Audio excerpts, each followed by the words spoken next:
ZYX 0380, Rádio Comunitária Alternativa FM de Venda Nova, transmitindo do canal 200 a 87,9 MHz. Bom dia! Hoje, 19 de maio, 10 horas, está começando o No Divã do Prosame. Estamos recebendo hoje aqui o Dr. Luciano. Bom dia, doutor. Bom dia, Ramon. Excelente dia para você, para todos os nossos ouvintes. É um prazer sempre muito grande estar com vocês. Prazer todo nosso. Dr. Luciano, já deixando aqui as suas especialidades, ele é formado em Filosofia e Psicologia, pós-graduado em Psicopedagogia, Orientação Educacional, Administração Escolar e Gestão de Pessoas. Trabalhou durante 23 anos em escolas particulares como professor, orientador e diretor. Psicólogo clínico e diretor técnico do Prosame, psicólogo da Clínica Lessense. Deixando os recadinhos também do Prosame, que o Prosame atende em 2 endereços, na rua Domingos Grosso, número 40, sala 4, em Venda Nova.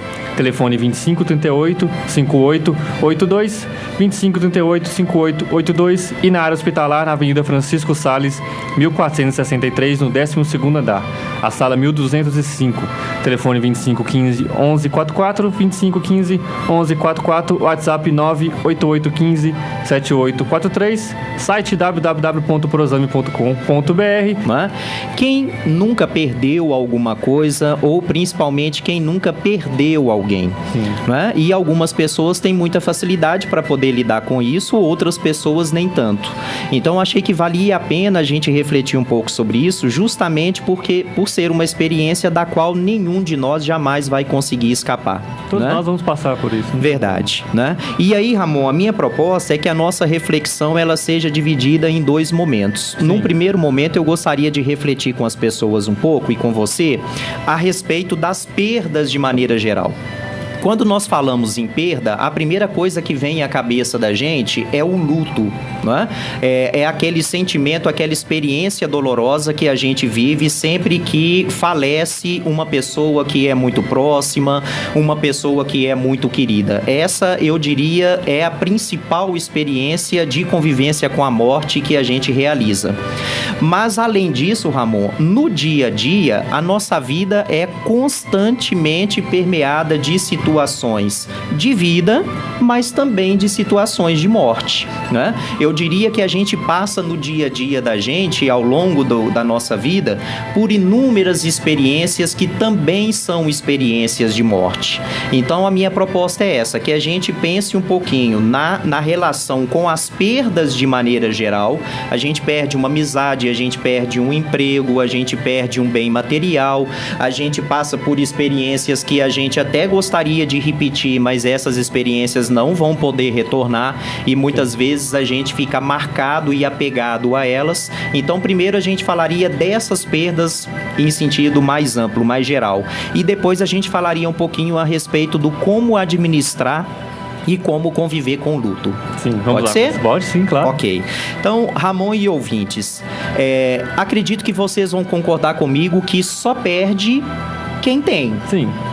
Não é? Essa é uma questão óbvia. É óbvio, mas muitas pessoas não pensam assim, né? Não é? Então, quer dizer... Pra perder, primeiro você tem que ter, né? Exato. E aí, para que a gente pense na maneira como a gente lida com a perda, é muito importante a gente pensar, antes de mais nada, na maneira como a gente lida com o possuir, com o ter, né?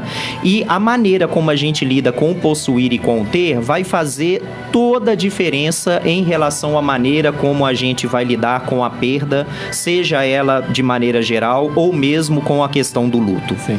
Então, em primeiro lugar, Ramon, é uma necessidade do ser humano ele ter e ele, de alguma forma, se apegar a algo ou a alguém. Né? Nós somos seres humanos incompletos. Né? Nós estamos em constante processo de formação e de evolução. Nós sentimos a necessidade de bens materiais, seja porque eles é que permitem a nossa sobrevivência, ou mesmo pelo prazer que eles nos possibilitam, eles nos ajudam a viver melhor, nos ajudam a sobreviver, mas nós temos também uma necessidade do carinho das pessoas, da convivência com as pessoas, e é justamente convivendo com as pessoas, principalmente com aquelas que são diferentes de nós, que nós também nos conhecemos e que nós nós evoluímos. Então, esse é o primeiro ponto. Há uma necessidade natural de a gente possuir, de a gente se relacionar com os outros. A grande questão, Ramon, é que a gente muitas vezes se apega às pessoas ou a gente se apega a bens materiais, a gente se apega a determinadas experiências e isso faz com que a gente perca a condição número 1 da gente, que precisa ser a da liberdade, né? Ou seja, todas as vezes em que a gente cria uma relação de dependência em relação a alguém ou em relação a um determinado objeto, isto é um sinal de que a gente precisa necessariamente refletir um pouquinho a respeito dessa relação, né? Tudo bem em relação a eu ter, por exemplo, o meu carro, mas se eu passo a ter uma dependência dele de que tal maneira que sem ele eu não consigo viver, tem alguma coisa estranha, alguma coisa errada aí, né? Eu sou apaixonado pela minha esposa, pelos meus filhos, pelos meus amigos, enfim, pelo meu trabalho, por uma série de pessoas e de coisas, mas eu não posso criar em relação a elas uma condição de tal maneira que sem elas eu não consiga viver. Então a primeira reflexão que é muito importante a gente fazer é justamente a gente ter em mente o que as coisas e as pessoas têm representado para mim. De que forma eu me relaciono com essas pessoas e de que forma eu me relaciono com aquilo que eu possuo, né? Existe alguma relação de dependência e muitas vezes uma relação de dependência sufocante em relação a essas pessoas com as quais eu me relaciono? Em relação a essas coisas das quais eu dependo? Então a gente não pode perder a noção de equilíbrio, tá? Muitas vezes a gente, até sem pensar, a gente diz, até em tom de brincadeira, o seguinte: não, porque eu tenho um amigo que assim. Na verdade a gente não possui um amigo, né? E a gente tem que tomar cuidado para que a gente não perca a noção de que isso é puramente só uma maneira de falar, não é? Todas as vezes em que uma amizade ou um relacionamento afetivo tem uma característica de aprisionamento do outro, de cobrança de satisfação a todo mundo, porque você não fez isso, você não falou, você não me respondeu, você não me ligou, você isso, você aquilo, é importante que a gente reveja até que ponto a gente não está criando uma relação de dependência que, em vez de trazer felicidade pra gente, acaba sufocando o outro, né? O ser humano existe para que ele seja livre. Isto é muito importante e essa é uma referência principal. E aí a gente até poderia entrar numa reflexão do que é a liberdade, mas o objetivo da nossa reflexão não é esse, né? Importante a gente pensar que a gente é influenciado sim por pessoas, por situações, por experiências, daí por diante, mas a gente, acima de tudo, tem que defender e zelar pela nossa liberdade. Sim. Muito bem. Agora que a gente já pensou um pouquinho sobre a importância do a gente ter, seja coisas, seja experiências ou sejam pessoas com as quais a gente se relaciona, de a gente ter um vínculo, vamos pensar então um pouquinho a questão da perda propriamente dita, né? Por que é tão difícil a gente lidar com a perda? Seja de um relacionamento, seja de algo que a gente possui, um bem material, enfim. Em primeiro lugar, porque quando eu perco, eu me encontro comigo mesmo. Vamos imaginar o seguinte, Ramon: qual é a função da nossa pele? A nossa pele reveste os nossos músculos, ela reveste os nossos ossos, reveste os nossos tecidos, reveste o nosso corpo propriamente falando, não é? A nossa pele, ela faz parte propriamente falando do nosso corpo.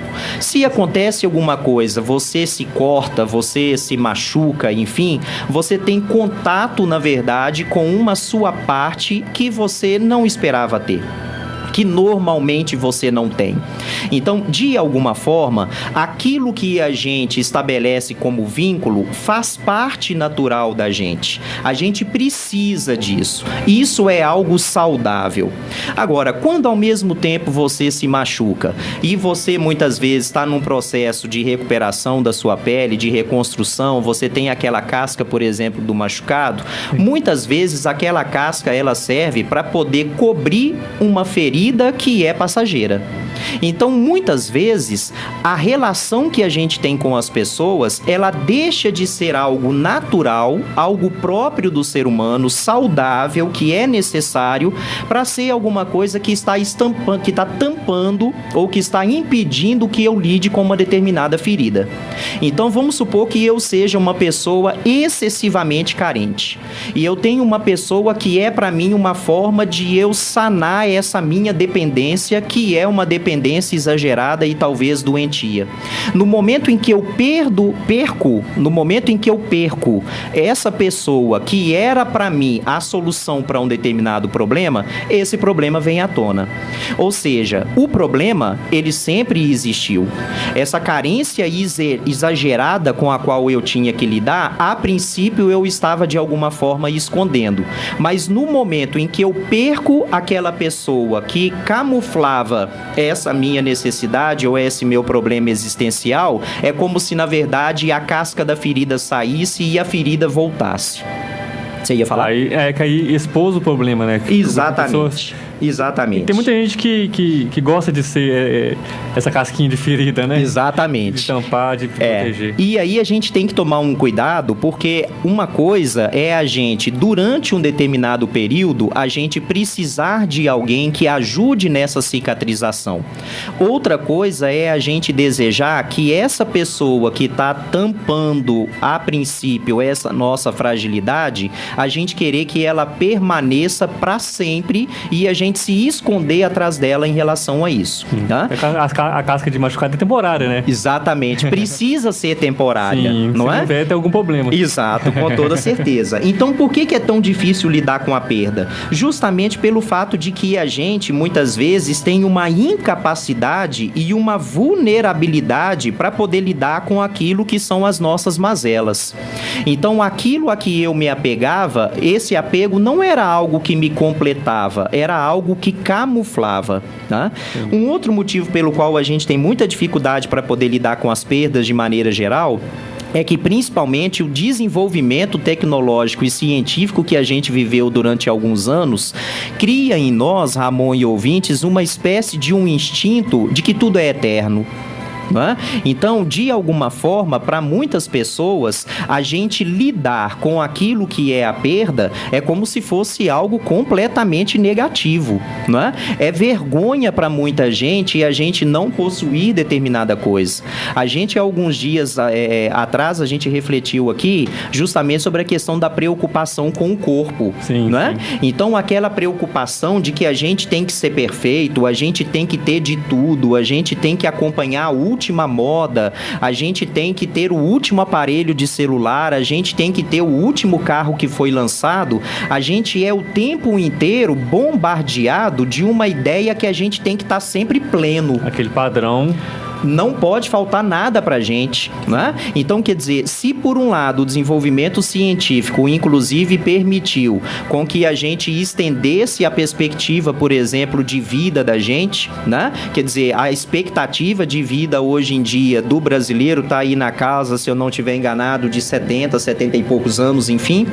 Mas, ao mesmo tempo, estender a perspectiva do tempo de vida que você pode ter e que eu posso ter, criou na nossa cabeça uma espécie de mito de que a gente tem que combater a perda.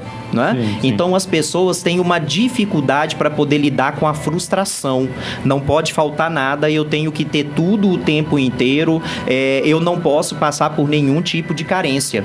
Não é à toa que a gente, inclusive, já comentou aqui algumas vezes e recebe várias perguntas. Fulano de tal anda muito triste, pode ser depressão? Né? Quer dizer, eu tô passando por uma experiência de certa forma meio dolorosa, eu quero logo um remedinho. Por que isso? Porque eu não posso passar por nenhum tipo de privação. Então, há uma dificuldade, seja pela fragilidade das pessoas, ou seja pelo fato de a gente ser bombardeado o tempo inteiro por essa ideia de que a gente tem que ser pleno, que a gente tem que ter de tudo, que a gente tem que ser perfeito. A gente tem uma dificuldade para poder lidar com a falta, com a perda e com a morte. E aí, Ramon, dito isso, vamos pensar então agora um pouquinho numa experiência que é a experiência talvez entre as perdas a mais dolorosa, que é o luto. né? Quem nunca passou pela experiência de ver falecer, e aí eu estou dizendo ver falecer no sentido figurado, né? Mas quem nunca passou pela experiência de perder pela morte um ente querido, um amigo, um conhecido, enfim. Então vamos conversar um pouquinho sobre a experiência da morte. Primeira coisa que a gente precisa entender: a morte, ela é revestida ainda de muito tabu, né? Quando a gente fala em morte, a gente fala muitas vezes em mistério, a gente fala muitas vezes em medo, a gente fala daquele receio, que é uma experiência que ninguém quer passar por ela, porque, né, a gente quer viver, e isso é natural, a gente tem um desejo de viver mesmo, né? Só que muitas vezes a dificuldade que a gente tem em lidar com a morte, ela está muito relacionada à recusa que a gente tem de aceitar que a morte é natural. Você vai morrer, eu vou morrer, todas as pessoas que vivem na face da terra um dia morrerão. Isto é inevitável.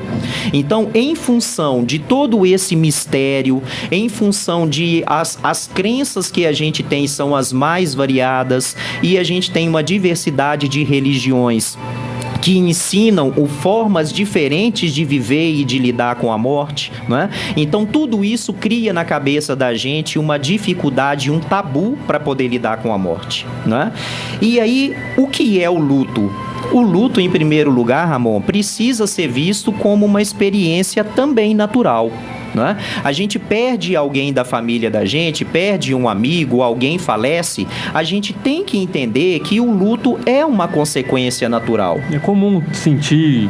Não tenha dúvida, tá? E aí uma questão que é muito importante é o seguinte: a maneira como a pessoa reage em relação ao falecimento de alguém faz toda a diferença para o tempo que esse luto vai durar. Né? Ou seja, quanto mais a pessoa tentar fugir, a pessoa tentar negar, não, o homem não chora, eu não posso chorar porque o fulano não gostaria de me ver triste, o fulano não gostaria de me ver chorando, se na verdade eu chorar vai acontecer isso ou vai acontecer aquilo, eu não posso chorar e nem ficar triste porque eu sou uma espécie de esteio aqui da minha família, todo mundo se apoia em mim e daí por diante. Quanto mais eu tiver essa postura, o risco é grande de o período de luto se prolongar para além daquilo que seria um período natural. É assim como a depressão, como a ansiedade, alguns fatores. Se você ficar guardando para si, é pior, né? Sim. Se ficar... tem uma pergunta... Não posso demonstrar. Exato. Tem uma pergunta, inclusive, dos nossos ouvintes, a gente vai responder depois, que pergunta justamente se... em outras palavras, a pergunta está querendo saber a relação entre luto e depressão, né? É possível que uma experiência de luto, ela desencadeie um estado depressivo? Sim, né? Nós já falamos aqui que a depressão, ela pode ter como causa pelo menos 3 espécies de fatores, sim. E a gente precisa de 2 deles associados: o genético, o que nós chamamos de psicológico e o que nós falamos de ambiental, né? O luto pode ser considerado uma dessas experiências dentro do fator ambiental, que dependendo da estrutura psicológica e da estrutura genética de uma pessoa, pode sim desencadear um processo depressivo. Ambiental, assim, no caso de ambiente, de onde está, né? São as situações. Situações, sim. Isso, né? Tá? Então... Porque ambiental... Exato. Depois que vem ambiental, a gente pensa árvore. Exato. Mas o sentido não é esse, não. De lugar, de tempo, assim, temporal. Exato. Quando a gente fala em ambiente, Ramon, dentro da psicologia, a gente está se referindo à realidade da qual você faz parte. Sim. Tá? Muito bom. Então, essa é uma primeira questão, né? O luto é uma reação natural. A gente não tem que negar que a gente está abalado quando uma pessoa falece. Eu preciso respeitar o meu sentimento, e a maneira como eu vou reagir vai depender de uma série de fatores. Há culturas que lidam com o luto de uma forma mais natural, há outras culturas que lidam com o luto de uma forma mais misteriosa, não é? Se a minha família é uma família que sempre procurou lidar com certa tranquilidade, com certa naturalidade, e isso vai me facilitar também a relacionar com isso, enfim, né? Então existem fatores diferentes que fazem com que a gente relacione com o luto de maneira mais natural ou não. Até religiões, né? Algumas comemoram o caso da morte. Não tenha dúvida, sim. Existem religiões, inclusive religiões orientais, que incentivam o indivíduo, que favorecem para que a pessoa ela lide de uma forma extremamente natural, assim como religiões também, né? Quer dizer, para uma religião que acredita na reencarnação, que acredita que, na verdade, o corpo, a nossa vida corpórea, ela não é o fim, ela não é tudo para nós, mas que a nossa vida continua, que nós estamos aqui num processo constante de desenvolvimento, enfim, sim, esta pessoa vai ter uma facilidade maior para poder lidar com isso.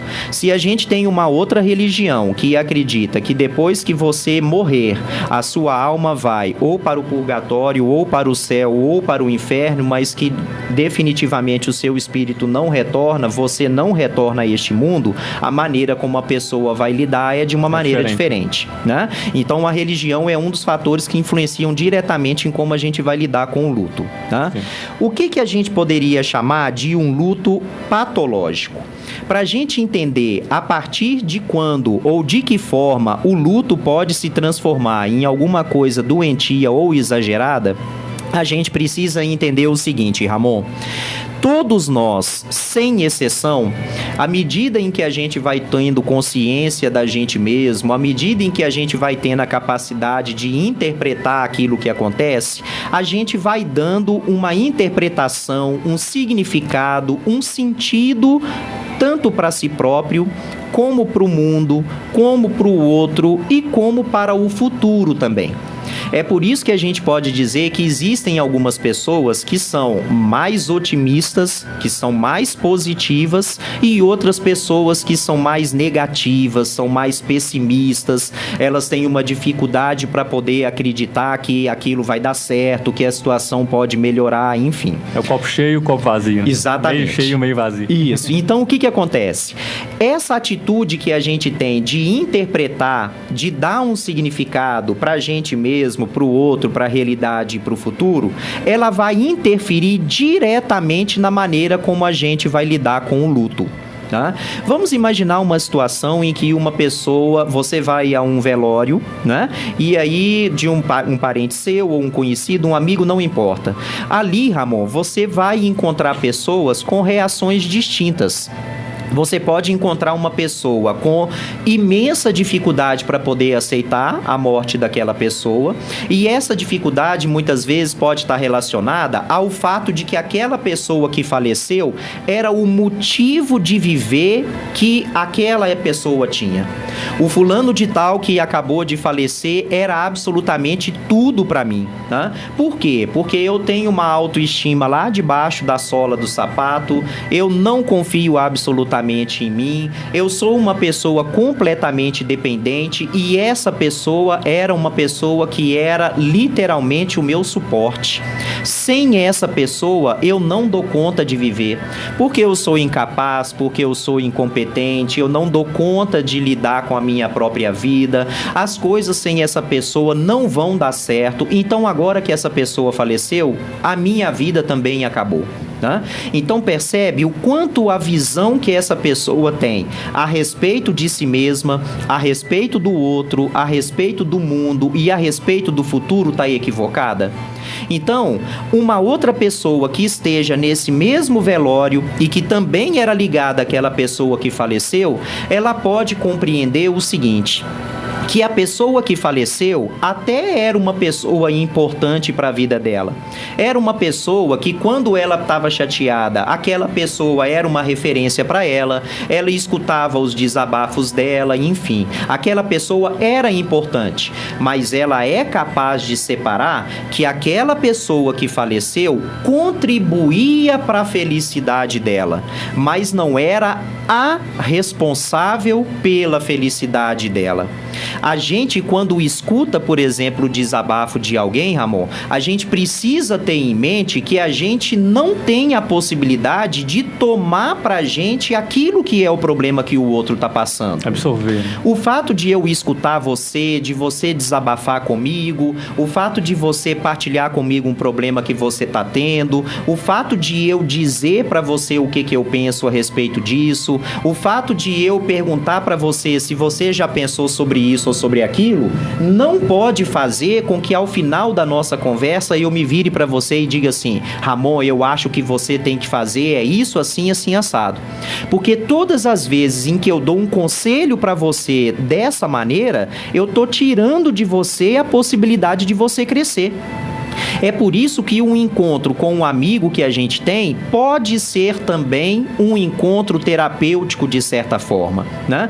Então, é o que eu dizia no início, Ramon. Muitas pessoas têm muita dificuldade para lidar com a perda e inclusive com o luto, porque elas viviam uma relação de dependência com aquela pessoa, por exemplo, ou com aquela experiência que ela acabou de perder, né? A gente não pode perder de vista a ideia de que o centro da minha vida precisa ser eu mesmo.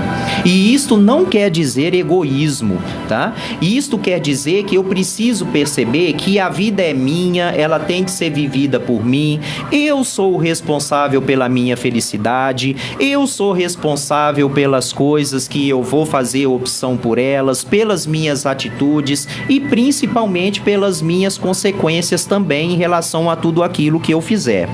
Então, quando a gente vive um falecimento de uma pessoa, a gente acaba sofrendo de maneira exagerada, a gente sofre demasiadamente, porque a morte daquela pessoa faz com que eu perceba a minha fragilidade, que muitas vezes estava camuflada por aquela pessoa. Vou te dar um exemplo bastante prático. Sim. Existem algumas famílias, por exemplo, que quando a criança, ou mesmo o jovem, ou o adulto, inclusive, o marido, por exemplo, né, o homem da casa, entre aspas, digamos assim, ele se levanta, o café tá na mesa, ele não se dá ao trabalho de quando ele toma o café dele, termina de tomar o café, ele inclusive leva as coisas pra pia, é sempre a mulher que faz tudo, é sempre automaticamente a pessoa que cuida da casa, cobre a cama, varre daí por diante, enfim. Esta família que é totalmente dependente daquela única pessoa, no dia em que essa pessoa não estiver presente, essa família tende a desmoronar. Por outro lado, se essa família é uma família que está estruturada de tal maneira que todas as pessoas contribuem, que cada pessoa assume uma responsabilidade pela organização da vida em família, automaticamente essa família, mesmo que tenha um momento de luto, um período em que ela vai sentir a perda, mas ela vai conseguir sobreviver e retomar sua caminhada com uma naturalidade maior. Então é muito importante a gente perceber isso. Um ponto que dificulta para que as pessoas sobrevivam ao luto é justamente o fato de que elas têm uma visão negativa a respeito de si mesmo, da realidade e dos outros também. Quais são os sintomas mais comuns de que a pessoa está vivendo um luto? Existem sintomas que são emocionais, comportamentais, cognitivos e também físicos. Sentimentos ou sintomas emocionais: tristeza, culpa, ansiedade, e tem uma pergunta de um ouvinte que fala inclusive a respeito de remorso, né? A gente vai abordar isso. Sim. Comportamentais: dificuldade de se concentrar, choro constante, algumas pessoas chegam a sonhar com a pessoa que faleceu, apego, por exemplo, a alguns objetos, né?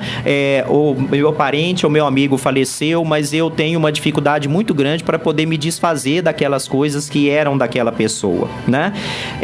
Sintomas do ponto de vista do pensamento: descrença total em relação ao futuro, preocupações que passam a ser exageradas e algumas pessoas, inclusive, uma espécie de confusão mental. Do ponto de vista físico, alguns sintomas que a gente tem de um possível luto, inclusive patológico.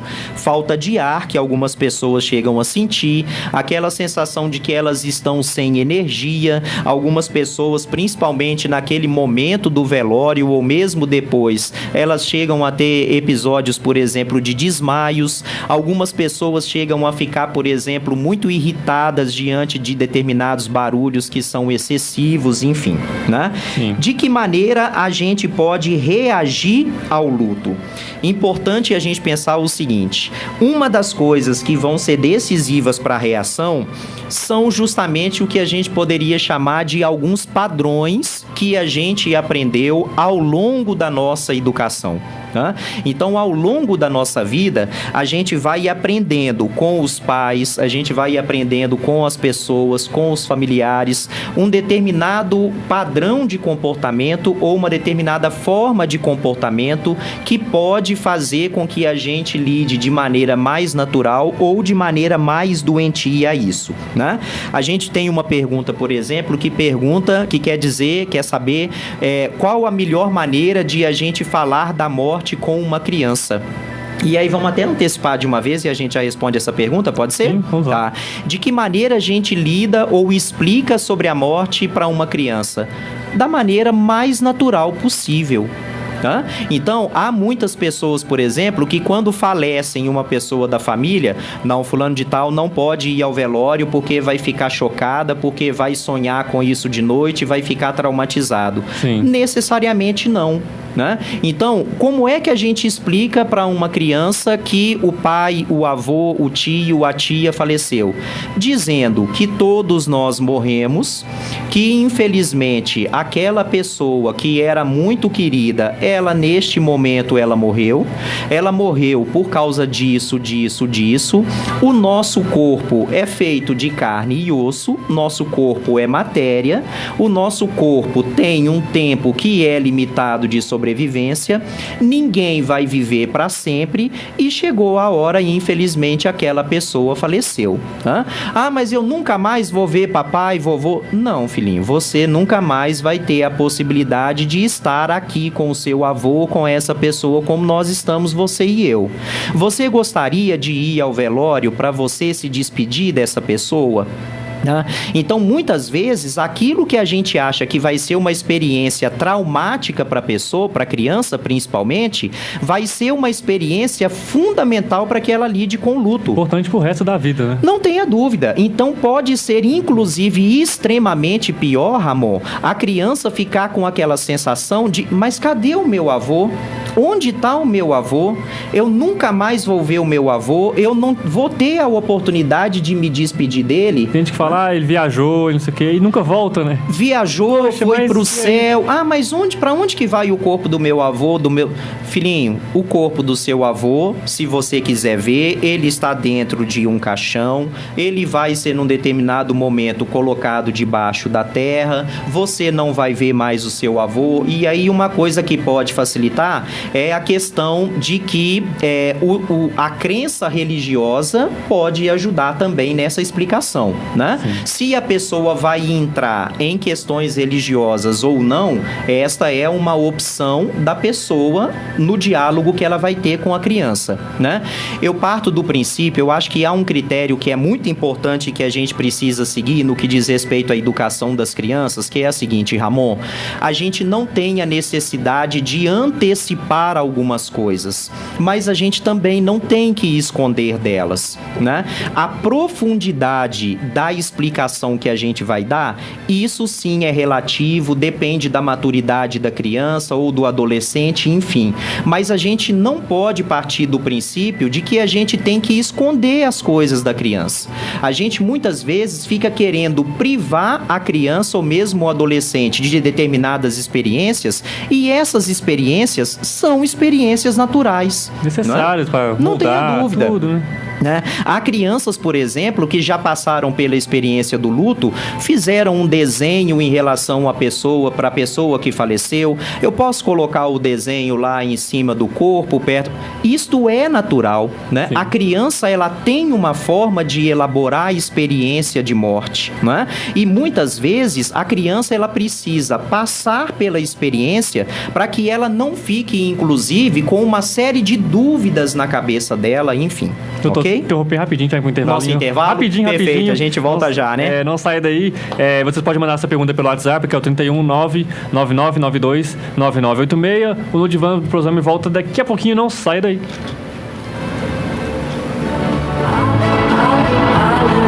Você está ouvindo Divã do Prosame, toda sexta às 10 horas da manhã na Alternativa.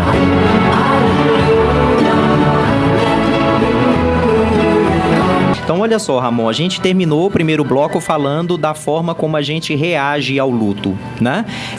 Então, é importante a gente se permitir sentir a dor, sim, né? A gente não tem que esconder. Algumas pessoas tentam fazer de conta que a coisa não está acontecendo e isso dificulta, inclusive, o enfrentamento e a passagem do luto, né? De maneira bem didática, Ramon, a gente pode dizer que todo o processo de luto, e ele é um processo, né? Um processo que dura às vezes mais tempo ou às vezes menos tempo, mas o luto em si, ele tem 5 fases pelo menos. A primeira fase é o que nós chamamos de fase da negação e do isolamento, né? Não acredito. Não posso acreditar e aceitar que o fulano faleceu. Ele estava tão bem, eu vi ele tal dia. Ele estava tão bem, e aí é uma coisa que é muito importante a gente fazer uma diferenciação entre aquilo que é a perda ou a morte repentina e aquilo que é uma perda ou uma morte já esperada, não é? Então faz toda a diferença aquela pessoa que eu perdi, que faleceu, ela já vinha num processo de luta, por exemplo, contra o câncer há 2 anos, há 1 ano, há 6 meses, enfim, né? É algo que eu já estou esperando, por mais que, na verdade, eu seja uma pessoa positiva e otimista, essa situação é uma situação que permite a gente trabalhar na cabeça da gente com a possibilidade de aquela pessoa vir a falecer, né? Por outro lado, se eu perco uma pessoa muito querida, por exemplo, num acidente de trânsito, num acidente de trabalho, enfim, uma situação literalmente inesperada, é natural que esta pessoa ela precise um pouco mais de tempo para poder conseguir elaborar isso, né? De uma forma ou de outra, de que maneira nós podemos lidar e nós podemos elaborar? Em primeiro lugar, Ramon, pensando de maneira mais natural o fato da própria morte, ou seja, independente da maneira como a pessoa faleceu, o falecimento é algo que é natural e vai acontecer com você ou comigo. Em segundo lugar, é importante a gente pensar a respeito da própria estrutura que a gente tem para poder lidar com aquilo, né? Ou seja, está tão sofrido para mim, para que eu possa superar esse luto, esse falecimento, essa morte. Por um lado, pelo fato de que aquela pessoa era uma pessoa importante, era realmente marcante para mim, ou porque eu tinha uma dependência em relação a ela, né? Então é importante a gente, no momento em que lida com uma perda, a gente fazer também uma avaliação de quem a gente é, né? Ou seja, será que eu estou sofrendo nessa proporção? Não é porque existe uma dificuldade também em mim mesmo para poder lidar com esta perda e com as perdas de maneira geral?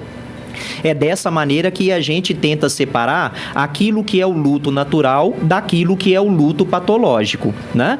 Então, uma das coisas que fazem com que a gente tente fazer essa separação, um critério que a gente pode ter é justamente o tempo que a pessoa está precisando para lidar com esse luto, né? Eu perdi alguém muito importante para mim. Uma coisa é o período de 1 semana, 15 dias, 3 semanas, 1 mês que seja e daí por diante.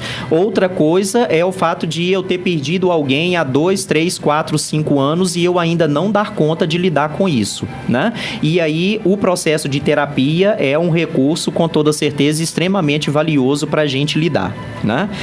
A segunda fase, ou segundo estágio da superação do luto, é a questão da raiva. E muitas vezes a pessoa ela chega a ser agressiva, né? Quando a gente não tá bem com a gente não tá bem com o outro. Então, muitas pessoas nesse segundo estágio, elas começam numa busca como se fosse de procura de um culpado, né? Quem é que foi o responsável? Enfim. O terceiro estágio é uma espécie de barganha, né? E aí a pessoa tenta barganhar com outras pessoas ou mesmo com Deus, numa tentativa de que, olha, tira isso de mim de alguma forma, né? Então eu procuro um psicólogo, por exemplo, e eu vou lá porque eu quero que ele resolva a dor que eu tô sentindo, né? Não fácil falar, né? Olha, o que você precisa para poder tirar de mim esse sofrimento, né? Meu Deus, se você existe, você tem que me livrar disso porque eu não suporto. A quarta etapa ou fase é o que a gente chama de depressão, que pode ser ou reativa ou preparatória. A depressão reativa é aquele estágio ou aquele estado de humor deprimido para baixo, principalmente porque aquele falecimento acabou trazendo também outras perdas, né? Então, a impressão que o sujeito tem é de que a situação está só piorando, né? Então, a pessoa era o esteio financeiro, era o sustento da família, aquela pessoa faleceu, além de eu lidar com o falecimento da pessoa, eu tenho que lidar com a crise financeira, eu tenho que lidar com a diminuição do dinheiro, era ele que tinha muita facilidade para chamar a atenção do meu filho, agora eu tenho que assumir isso também, enfim, né? E existe um outro estado ou estágio de depressão, que é aquela depressão que a gente chama de preparatória, né? Então é como se fosse aquele momento em que eu cheguei ao fundo do poço, mas eu começo a tomar impulso para poder subir. Ou seja, eu estou ainda muito triste, eu estou ainda muito abalado com a morte, com o falecimento daquela pessoa, mas eu estou começando a perceber estratégias e coisas, recursos que eu tenho para que eu consiga superar isso. Uma aceitação. Exatamente. E o último estágio é justamente o estágio da aceitação, né? Algumas pessoas passam por esses 5 estágios, que são o primeiro da negação, o segundo da raiva, o terceiro da barganha, o quarto da depressão reativa ou preparatória e o da aceitação, sozinhas, né? Com o apoio que tem dos amigos, das pessoas que estão por perto, né? Outras pessoas acabam precisando de uma ajuda e de um apoio. Um instrumento, um recurso que pode auxiliar muitas pessoas, Ramon, é a possibilidade de você escolher uma pessoa que é o seu amigo e pedir diretamente uma ajuda para ela. Ramon, posso te pedir um favor, cara? Olha, quando eu estiver assim muito para baixo, é difícil, eu posso te ligar? Você se incomoda de me escutar? Você me dá essa força? Ramon, não preciso nem que você fale muito não, mas eu só preciso do seu ombro e do seu ouvido para que eu dê uma desabafada, né? Então, isso é algo que pode ajudar imensamente uma pessoa. Sim, sim. Vamos para as perguntas, Vamos Ramon? lá, a gente recebeu uma pergunta aqui pelo WhatsApp da rádio, que é o 31 999929986. Eu gostaria de agradecer ao Peter, que mandou pra gente aqui, que está ouvindo, ligadinho, aquele abraço. Vamos colocar a pergunta aqui no ar. Fui convidado a ouvir o programa de hoje e tenho a seguinte reflexão a ser discutida no programa de vocês. Em relação à perda, como devemos relacionar a perda com o nosso dia a dia? Qual seria a orientação psicológica profissional para a gente lidar com a perda? A gente deve, primeiro, aceitar a perda ou a gente deve procurar uma razão para a perda? Essa é a minha reflexão de hoje. Estou assistindo o programa, gostando bastante, ok? Você agradeceu ao Peter pela pergunta e eu quero, inclusive, mandar um grande abraço para o Peter. O Peter foi, inclusive, quem propôs o tema do nosso programa de hoje, né? Então, você que também tem um tema que quer ouvir aqui, manda no WhatsApp do Prozame, que é o 31 988157843, ou da Rádio Alternativa, que é o 999929986. Faça igual o Peter. Peter, obrigado novamente. É isso aí. Aquele abraço. Peter está contribuindo diretamente com o nosso programa hoje. Isso aí. né?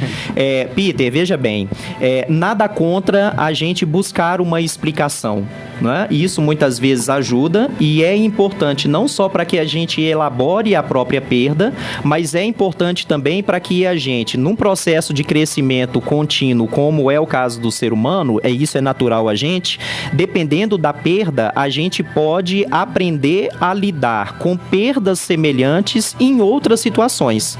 Ou seja, quando eu procuro entender o que aconteceu, por que eu estou passando por aquela perda e de que maneira eu posso reagir a ela, eu estou dando a mim mesmo a possibilidade de a gente crescer na capacidade de lidar com as perdas futuramente. E, inclusive, em algumas situações, evitar que outras perdas aconteçam. Por outro lado, a gente não pode se esquecer de que nem tudo pode ser explicado, não é? Há situações com as quais a gente se depara que literalmente a gente não vai conseguir explicar de maneira completa, de maneira total, pelo uso da razão. Há coisas que a gente precisa simplesmente aceitar. Quando a gente fala de um falecimento, eu não gostaria de perder os meus pais, eu não gostaria de perder os meus parentes, os meus amigos, meus familiares, mas infelizmente aconteceu.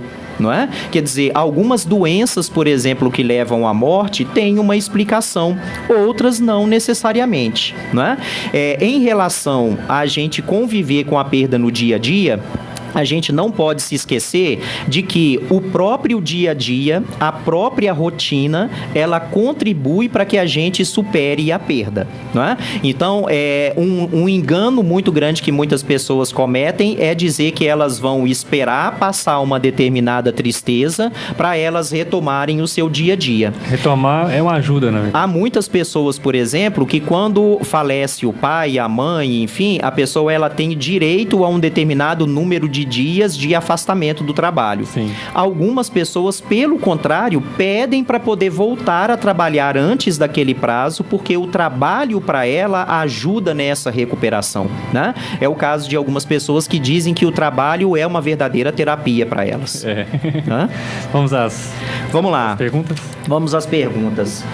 A primeira delas é a seguinte: a perda de um parente pode ser um agravante em um caso de depressão? Pode. Né? A perda de um parente não só pode, digamos assim, trazer à tona um processo depressivo, como pode, inclusive, dificultar a recuperação da depressão.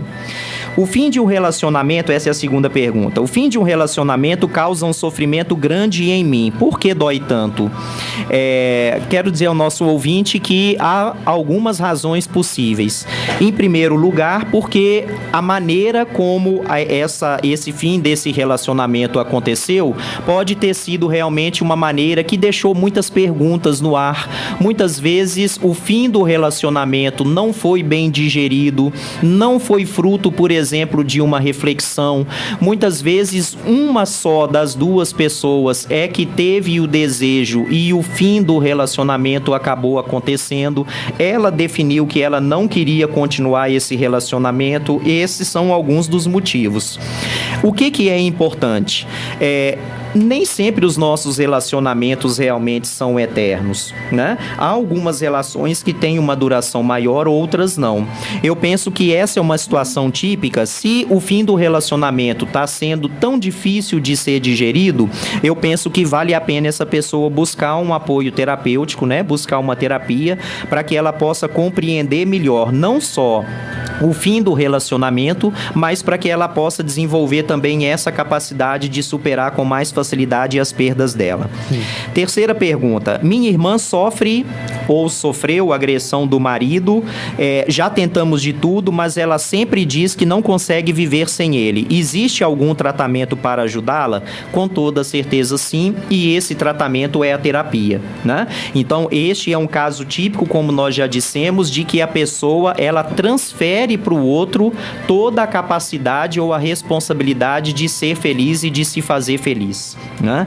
Quarta pergunta: por que tantos homens traem? Existe alguma explicação científica para isso?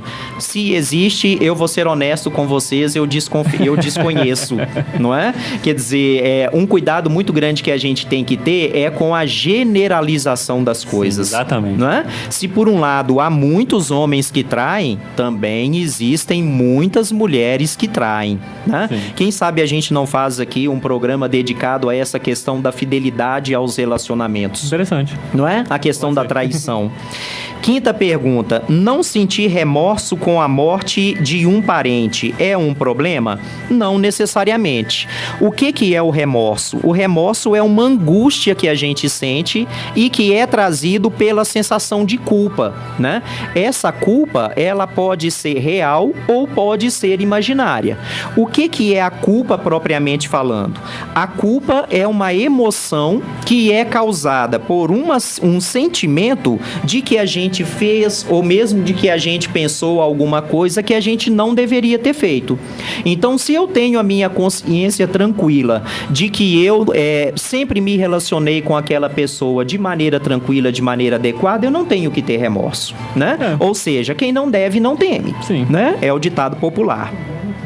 Sexta pergunta: perdi meu pai faz 3 anos. Sempre que completa um ano na data, não gosto nem de sair de casa. É um caso de depressão? De depressão, não necessariamente, mas é um caso de um luto que precisa realmente ser elaborado, talvez através de uma terapia, né?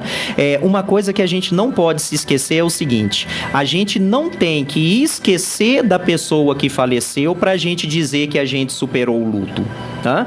É natural, enquanto eu estiver vivo, eu me lembrar do meu pai, eu me lembrar da minha mãe, eu me lembrar de qualquer que seja uma pessoa que já faleceu e que foi muito importante para mim.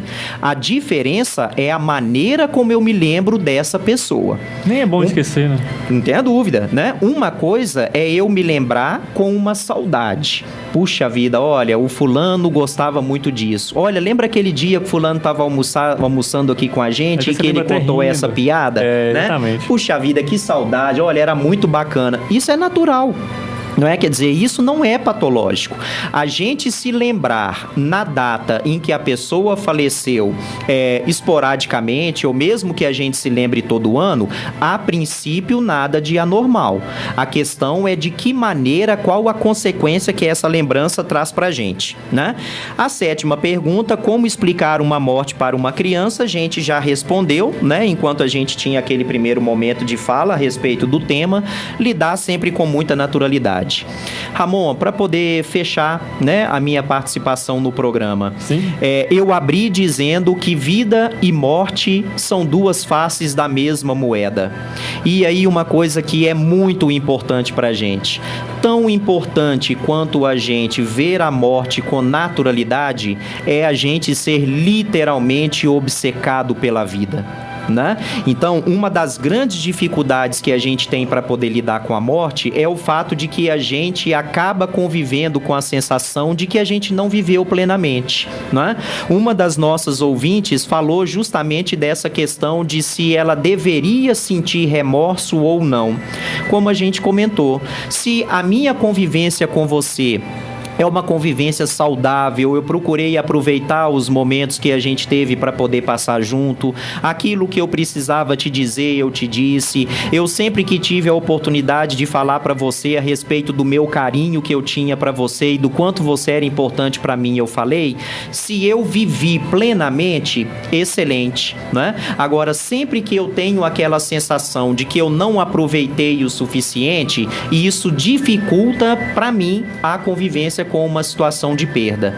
Toda situação de convivência com a perda, com a morte, precisa ser visto por nós como uma possibilidade e um convite que a gente não pode negar de refletir sobre a própria vida, né? Então, que cada um de nós seja eternamente apaixonado por si mesmo, obcecado pela vida em plenitude e que nenhum de nós abra mão de ser feliz, né? Em nome da equipe do Prozame, meu agradecimento a você e ao Teres também pelo convite. Um grande abraço a todos os nossos ouvintes. O convite para que se inscrevam lá no nosso canal no YouTube, e esse programa vai estar à disposição lá durante o final de semana. Grande abraço para você, Ramon, e para os nossos ouvintes também. Nós agradecemos. Recebemos aqui hoje o Dr. Luciano, formado em Filosofia e Psicologia, pós-graduado em Psicopedagogia, Orientação Educacional, Administração Escolar, Gestão de Pessoas, e trabalhou durante 23 anos em escolas particulares como professor,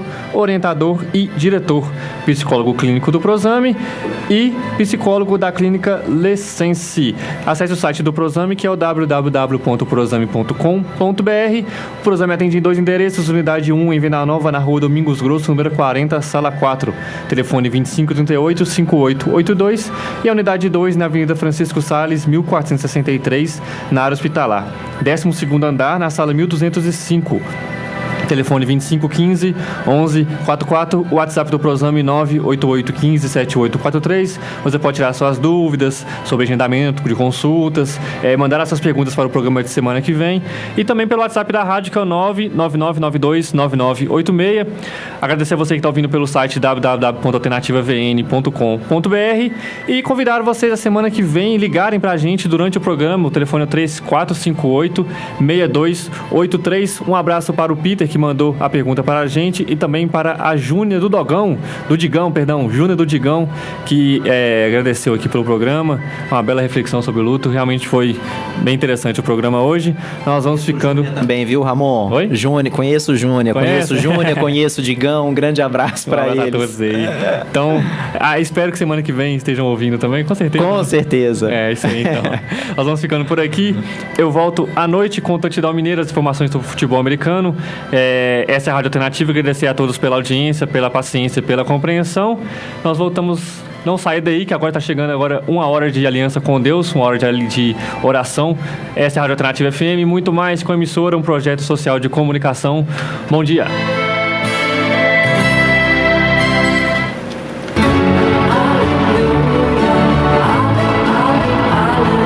Você está ouvindo Divã do Prozame, toda sexta às 10 horas da manhã na Alternativa.